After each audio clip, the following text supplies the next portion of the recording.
Hey, it's Corey. It's October, so that means it is National Domestic Violence Awareness Month. This is a very important topic for me. You know, I love taboo subjects, and this is a big one. People do not like to talk about abuse of any type, and domestic violence is one of those that is huge, and it happens to a lot of people. You know, more than likely, if you come into contact with just a few different people, at least one of those people is going to be a victim, or if you rather say, a survivor of domestic abuse. So, the thing I want to talk about today is why people stay. You know, I reached out to a group of people and I asked, what was something that was said to you whenever you opened up and you confided in someone that you were being abused? What was something that was said that really just irked you about the situation? And 9 out of 10 of those people said that when someone looked at them and said, why don't you just leave? So when a person decides to leave an abusive relationship, it disrupts that power and control that that partner had over that person. So when you walk away or just try to walk away, statistics say it's 70 times more likely that in the weeks after leaving, you are more likely to be killed by your partner. So now I'm going to talk about some of the common reasons why people stay. The first one being fear. Fear is a big factor in leaving. Fear out of retaliation, fear of, can I do this on my own? So fear of what other people are going to think if you walk away from that relationship, which brings me into my next one, shame.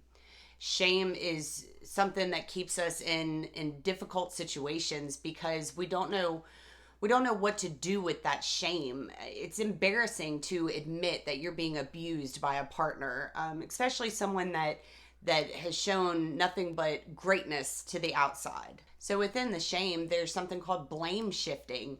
And it's where, you take on the responsibility for that abuse. You start to feel like all that abuse is your fault in one way or another, that you've done something to deserve what is happening to you. And I can most certainly tell you that most of the time you do not. Not even most of the time, you don't deserve that. Another reason is you might have grown up in an abusive household. So it's really hard for you to know what a healthy relationship actually looks like.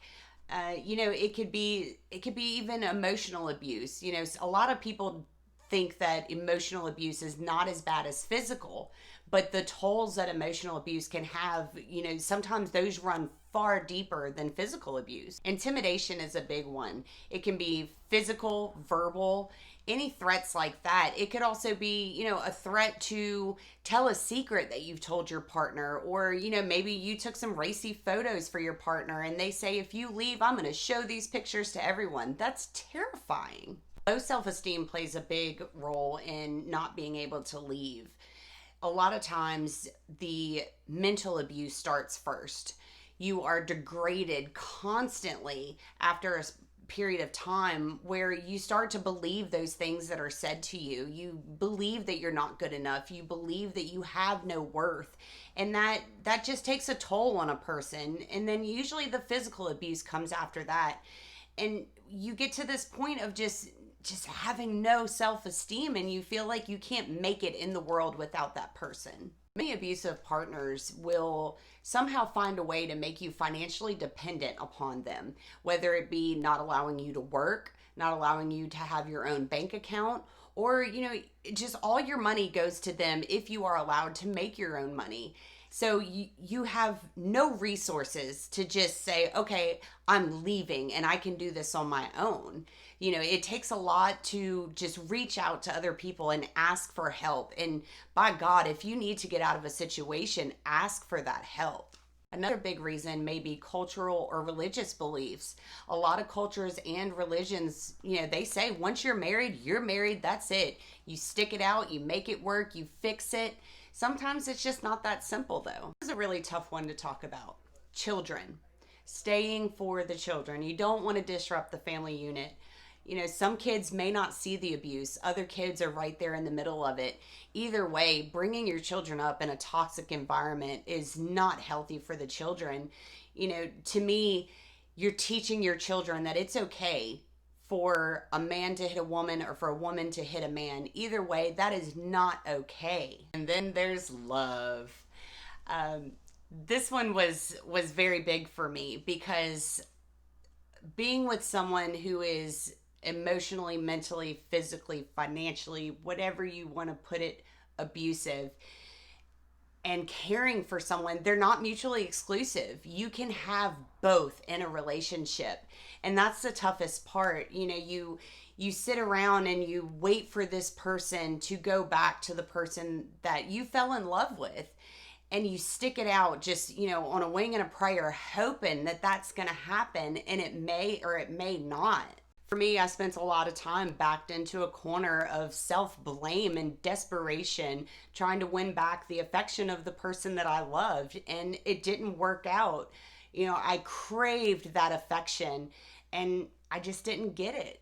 A lot of times, victims of domestic abuse don't see that the abuse is not their fault until they can successfully leave. It's only then that you can see the abuse and see that it wasn't your fault, and then you can finally start to heal. So, you see, it's really not that easy to just walk away. It's in fact quite dangerous to just walk away. There are resources, and we're going to list some of those resources below, but you can always reach out to local agencies and find what places in your area are there to help. There are websites, tons of websites that can teach you how to make a safety plan to leave. Don't let the shame of what's happening to you overshadow that inner strength that you have. Find that inner strength and start, even if it's slow, just start making a plan, start reaching out. Reach out to other people. Don't be too embarrassed to talk to someone and let them know what's going on. On the other side of all that fear are good things. Like I said, we've listed some resources below if you need it. Stay strong, reach out. Thank you for watching, and we'll see you in the next one.